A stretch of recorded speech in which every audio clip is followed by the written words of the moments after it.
Greetings and welcome. Welcome back to the Sweet Spot. Sweet Spotters, I'm so glad you're back. I'm so glad you're choosing to go on the journey with me. Here in the Sweet Spot, I am delighted that you are sharing Win It All Wednesday here on the Sweet Spot. I'm your host. I'm Dr. Derek Sweet. As you know, I'm a board certified psychiatrist. I work in high performance circles. But more than that, more enjoyable than that even, is to be your partner in the game of life, your teammate, on the same team and the same side with you. So good afternoon, good morning, good evening, welcome back. I don't know what time of day you're listening to this, but I need you to hear me when I say this. Wednesday is not just the middle of the week. It is literally the proving ground for most of us. Wednesday is where champions are made in the kind of work that I do. So this week on the Sweet Spot, we've been having fun, haven't we? We've been having a little fun with the adult rhyme series that we're doing, where we take classic nursery rhymes and unpack the deep wisdom inside of them for real grown-up life adults like who we are. Of course, if you're a young person listening and you're not an adult yet, welcome. So Monday, Sweet Spotters, Jack got us nimble and ready to make our move. Tuesday, Little Miss Muffet taught us the wisdom, the active wisdom of discernment, knowing when to stay and when to go. And today we talk about what it takes to win it all. After all, it's Win It All Wednesday. It's not just any Wednesday. It's not just hump day. It is Win It All Wednesday, and we want to have the mindset of a winner. And look, winning it all, I want to tell you right now, is not about being perfect. It's not about never falling. It's not about never getting washed out. Quite the opposite, actually. Winning it all in high performance work is about what you do after you fall, after you have a setback, what you do after the rain comes down. And today's rhyme is 3 simple lines that contain one of the most powerful lessons about resilience, perseverance, and winning that you'll ever hear. Let's get right into it. What's our nursery rhyme for today? You're gonna love this one, Sweet Builder. The Itsy Bitsy Spider. Remember that one? Now, some of you might be too young to remember this, or some of you may not have heard it, so I am going to recite the Itsy Bitsy Spider for you so that we can go further into our dialogue this morning. The Itsy Bitsy Spider climbed up the water spout. Down came the rain and washed the spider out. Out came the sun and dried up all the rain, and the Itsy Bitsy Spider climbed up the spout again. That's it. That's it. That little spider got washed out. The Itsy Bitsy Spider got knocked down, set back. And what did it do? And the Itsy Bitsy Spider climbed up the spout again. Not a different spout. The same spout. The same goal. The same direction. The same commitment. Just again. And again. And again. That's what winning looks like on Win It All Wednesday. The part that nobody tells you. And who is this Itsy Bitsy Spider anyway? Just like Nimble Jack and Little Miss Muffet, the spider has no title. It has no name. It has no identifying marks. No profession, no gender, no age. The spider is just the spider climbing towards a goal. When adversity hits and washes everything away. Have you been there? I know I've been there. When adversity hits and it feels like everything is washed away. And here's what I like about this Itsy Bitsy Spider ditty. Here's what I love about it. The spider is described as itsy bitsy. Now that's real small. That's the kind of small you overlook. It's the kind of small you underestimate. The kind of small that nobody pays attention to. That people write you off. Nobody is writing headlines about the itsy bitsy one, the itsy bitsy spider. Nobody's putting the itsy bitsy spider on the cover of Sports Illustrated, on the cover of GQ, on the cover of the magazine, in the spotlight. No. The itsy bitsy spider is just doing the work every day, quietly, persistently, with its little goals, trying to move forward without any fanfare, but just really working hard. And then life happens. Things happen. Doors close. The rain comes. And that spider, that small, overlooked, underestimated, undrafted, bench-warming spider climbs again. It finds a way. It makes a way. It figures out a way to climb again, to try again. Is that you? Maybe you feel small today. Maybe you feel like something's way bigger than you. Have you been there? I have. When the rain comes down on your plans, sometimes it's your health. It could be your career, a relationship that just won't get better, your season. I don't know. And you feel like you're starting over every day, always starting over. But just like the itsy bitsy spider, you are still here. And you know what that means, sweet spotter? You can climb again. That's right. That's right. That's right. Because your brain is equipped. It's equipped to help you. So when we face a setback, the brain registers it as a threat.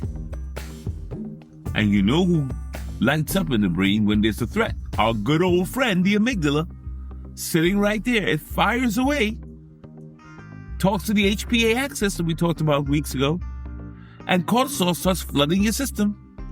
And here we go. The stress response hits us.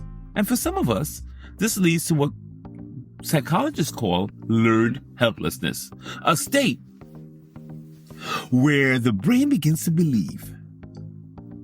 actually believe that effort is futile, it's pointless. I'm not going to do this anymore because I've failed so much, I'm not even going to try. So this is the spider that doesn't ever climb again. You don't want to be that spider. Because the brain is wired actually to do something different. Here's what the neuroscience tells us about resilient people, about resilience. People who climb again, they've developed what the researchers call psychological flexibility. That's right. Psychological flexibility, the ability to adapt to adversity without losing sight of your goal. You adapt to the adversity and you still have the goal in front of you and you still come back.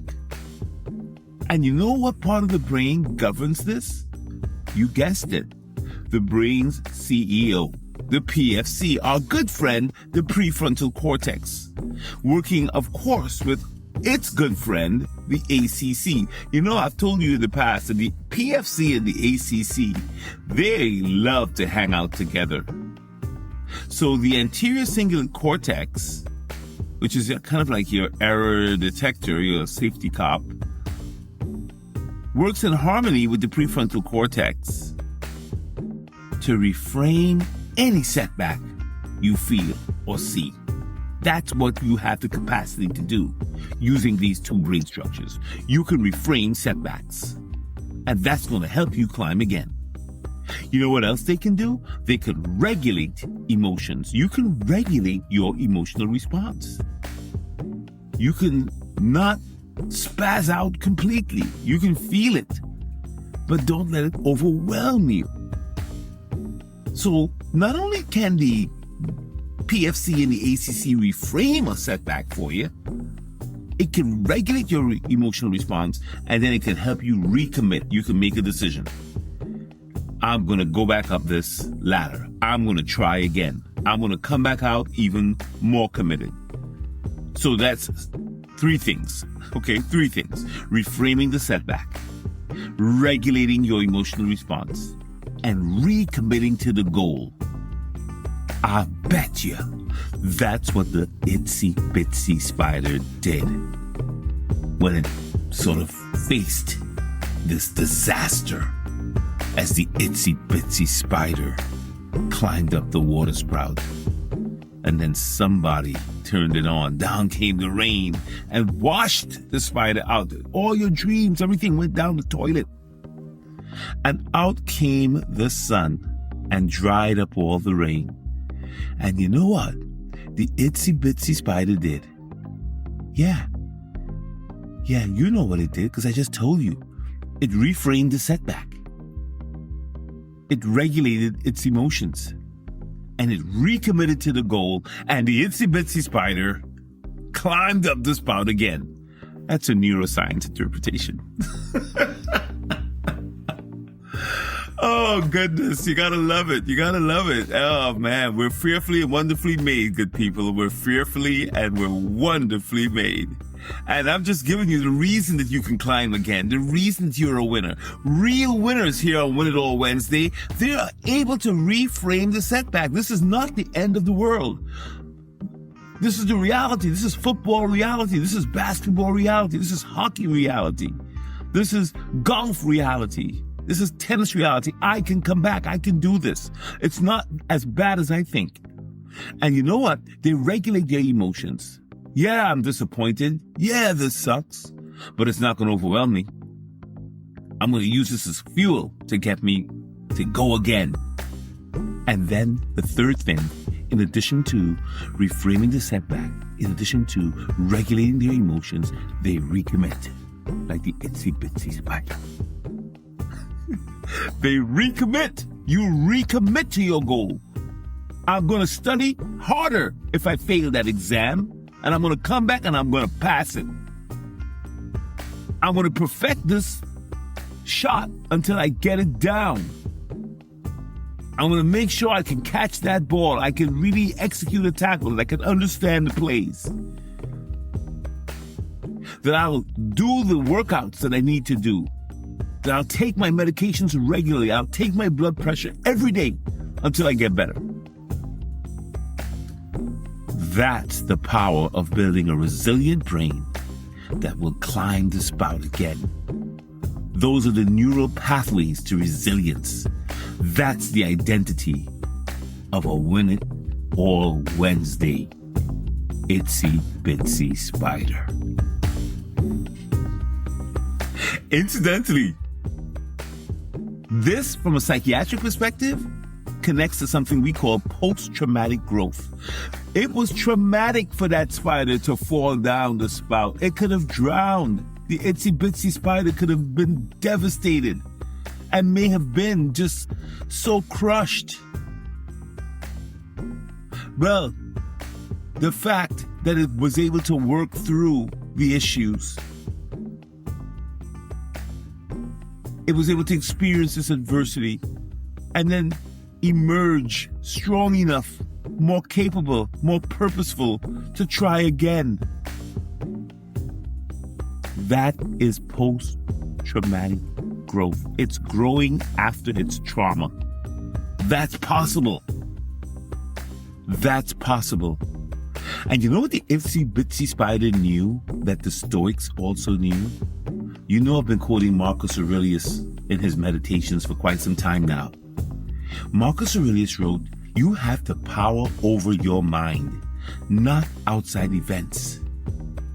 Realize this, and you will find strength." Let's breathe with that for a second. You have power over your mind.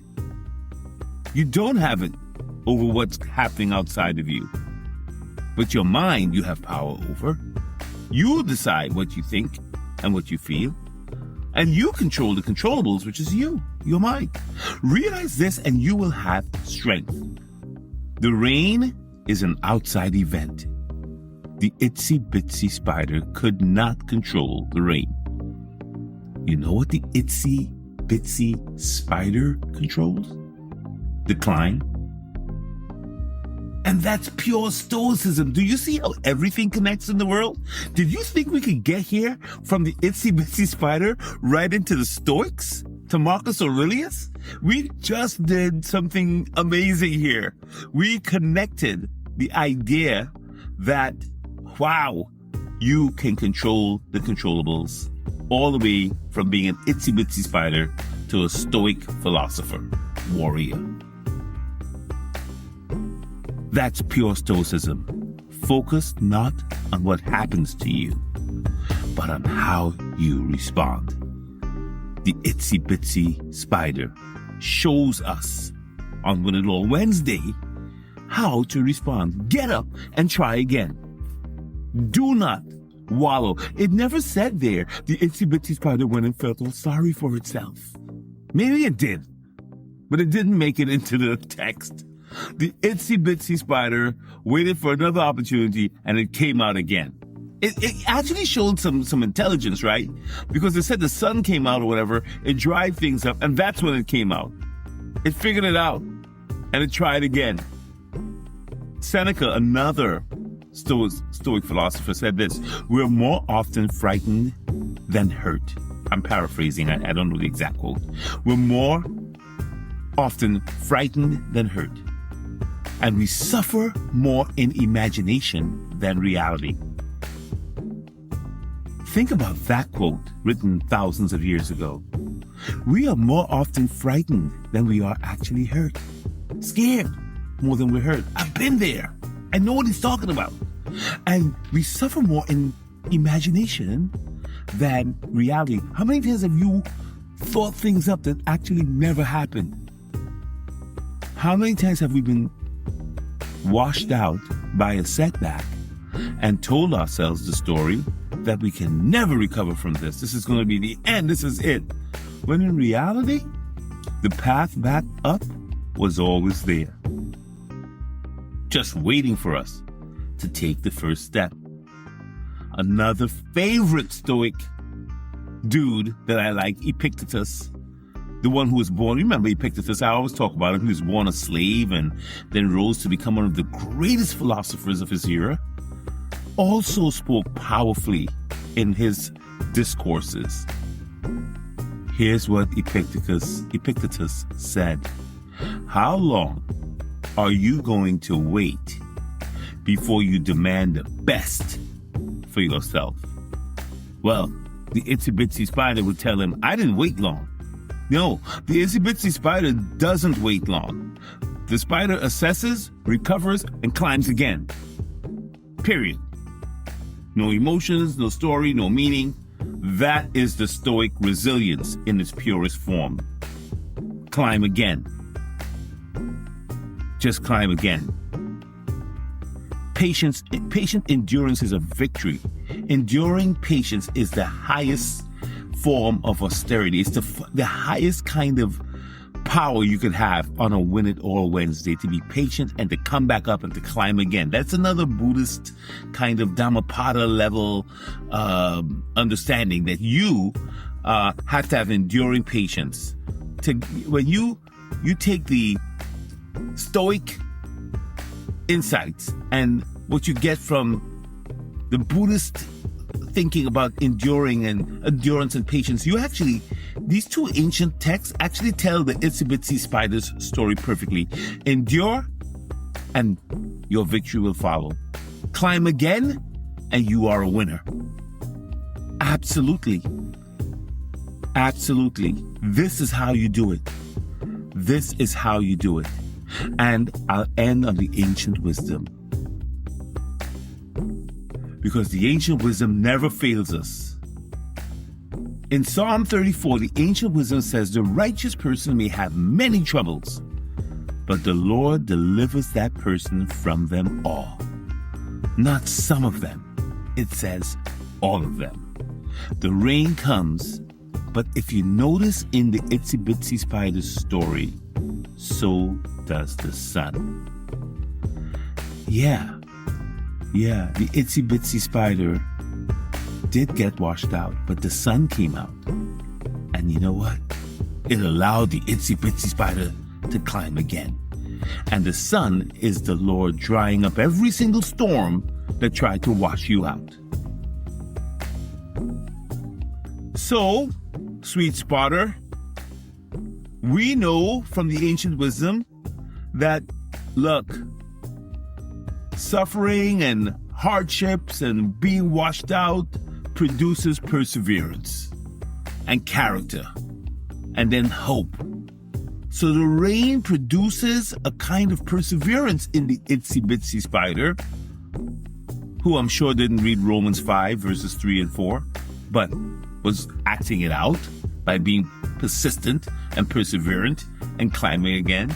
Perseverance produces character. That's what the ancient wisdom says, and that's what the Itsy Bitsy Spider was doing. And that's what you and I can do today. You see, a real winner is a perseverant person. A real winner has a character that's always hopeful. And the hope is what makes the spider climb again, and the hope is what's going to make you climb again. Because we are the champions, my friends, and we'll keep on fighting to the end. This is the sweet spot. We will keep on fighting till the end. We will keep on climbing to the end. We don't care if you call us the Itsy Bitsy Spider today. Nothing is going to stop us because we're going to keep climbing. All right. We've had so much fun today on With It All Wednesday. I hope you get the message. I hope if you're a student and, the rain might be your failed exam or a rejected application or a semester that didn't go the way you planned, climb again. Climb again, because you got to keep showing up to the next class, the next professor, set up some office hours. Do what you got to do. You're an athlete and you're the Itsy Bitsy Spider because you have an injury or an illness, or you're in a losing streak, or the coach benched you, or you didn't like how they spoke to you. Get back into the training room. Cut out the nonsense. Just take on a beginner's mind. Start fresh and let's go. For science, for soul, and for success, you've been listening to The Sweet Spot. We'll see you tomorrow.